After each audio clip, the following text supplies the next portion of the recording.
Sorry बोलून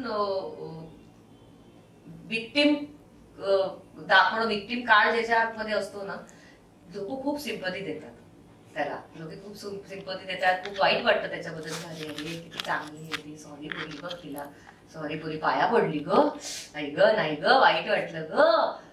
तर मला असं वाटतं ती कमाल खेळते, ती करेक्ट खेळते. मानलं मेघा तुला मानलं मी, सगळं मला आवडते. आता ती मेघा आवडते मला.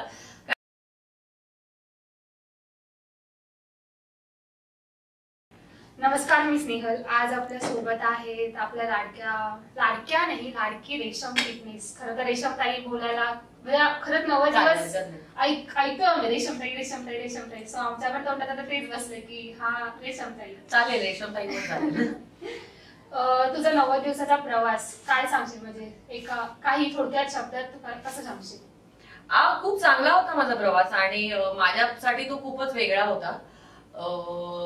म्हणजे खूप काही शिकायला मिळालं स्वतःबद्दल.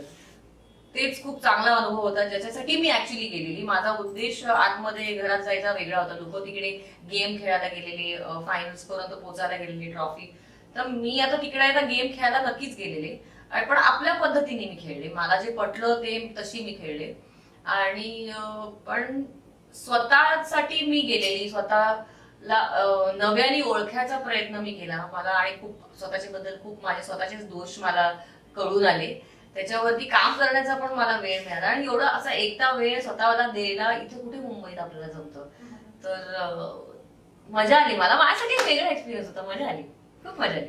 तू म्हणालीस की स्वतःमध्ये चेंजेस, म्हणजे स्वतःला हे करायला गेलेलीस, पण तुला असं काय वाटतं की तुझ्यामध्ये काय चेंजेस झाले बिफोर बिग बॉस आणि आफ्टर बिग बॉस?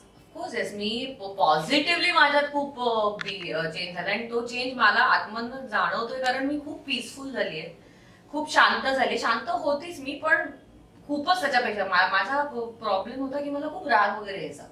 आणि जेव्हा यायचं ना, मग ते कंट्रोलच्या बाहेर जायचं आणि मग ते कंट्रोल नाही व्हायचं. मग आपल्या हातातनं खूप चुका घडतात, चुकीचं बोललं जातं. त्यावरती मी खूप स्वतःला आता सावरून घेतलंय. गोष्टी कशा लेट गो करायच्या, जास्त गरज असेल तिकडेच बोलावं, नाहीतर गरज नसेल तर नाही बोलावं. हे दिसलं पण असेल बहुतेक. आणि काय रागाने सगळे प्रॉब्लेम सॉल्व्ह होत नाहीत बहुतेक, किंबहुना ते जरा जास्तच बिघडतात. ही गोष्ट एकंदरीत मला बिग बॉसच्या घरात शिकायला मिळाली आहे.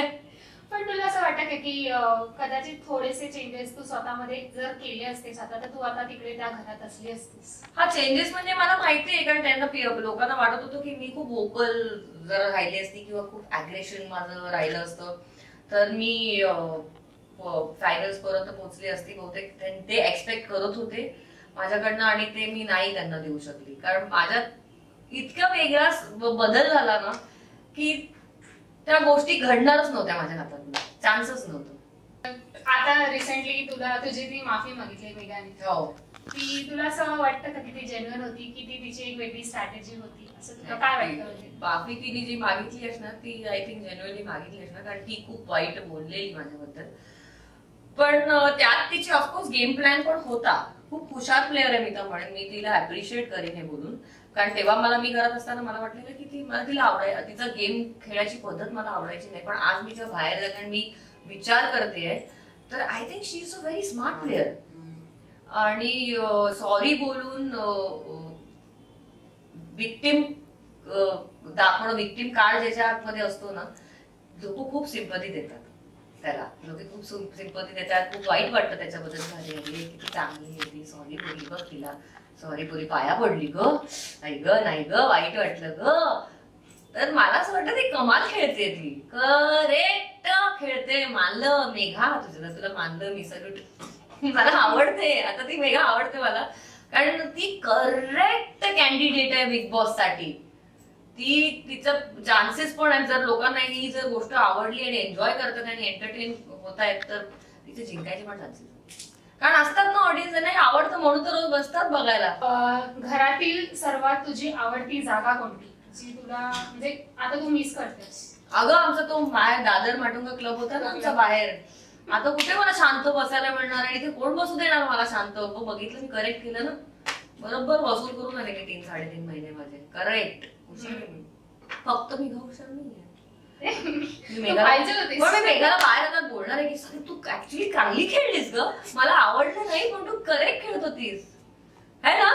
तुझं पटलं की नाही माझं म्हणणं. ती जशी करेक्ट खेळत होती तशी तू पण खेळत होती. हा पण मी माझ्या पद्धतीने खेळत होती ना, तर लोकांना तिची पद्धत पण आवडू शकते आणि माझी पद्धत पण आवडू शकते. या दोन वेगळ्या पद्धती होत्या. प्रेक्षक असतात असे ज्यांना एंटरटेन करणारी पण लोक आवडतात, तितकीच प्रामाणिक लोक पण आवडतात. तर मी माझा बाबा गेम प्रामाणिकपणे खेळत होती, मजा आली. घरातील सर्वात तुझा आवडता क्षण कुठला, तो आता तुला सांगावासा वाटेल? जेव्हा चिनू आलेली भेटायला. चिनू आलेली कॉपी आहे तुझी. कॉपी वाली, थँक्यू. मजा आली. खूप गरज होती तिची तेव्हा येऊन मला भेटण्याची आणि मला खूप ऊर्जा देऊन गेली ती जाताना. कॉन्फिडन्स माझा थोडा वाढवून गेली ती. थोडी लो होती तेव्हा. ते होतं ना आपण फॅमिलीला मिस करायला खूप दिवस सोपं नाहीये तिकडे नाही सोपं. शेवटचा प्रश्न, तुला असं कोण वाटतं की हा विनर व्हावा आणि कोण विनर होईल असं तुला वाटतं एकंदरीत खेळ बघून?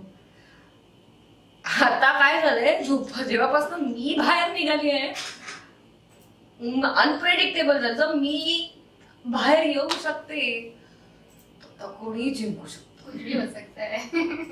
तरी मला आवडेल असतात विनर ट्रॉफी हातात असते त्याच्यात मला आवडेल बघायला. पण आता मला कसलीच खात्री नाही, काहीही होऊ शकतो. सो एक्सपेक्ट द अनएक्सपेक्टेड असं म्हणेन. Thank you so much. वेलकम. छान वाटलं तुझ्याशी बोलून. मला पण. आणि खूप पॉझिटिव्ह एनर्जी आहे. Thank you so much. थँक्यू.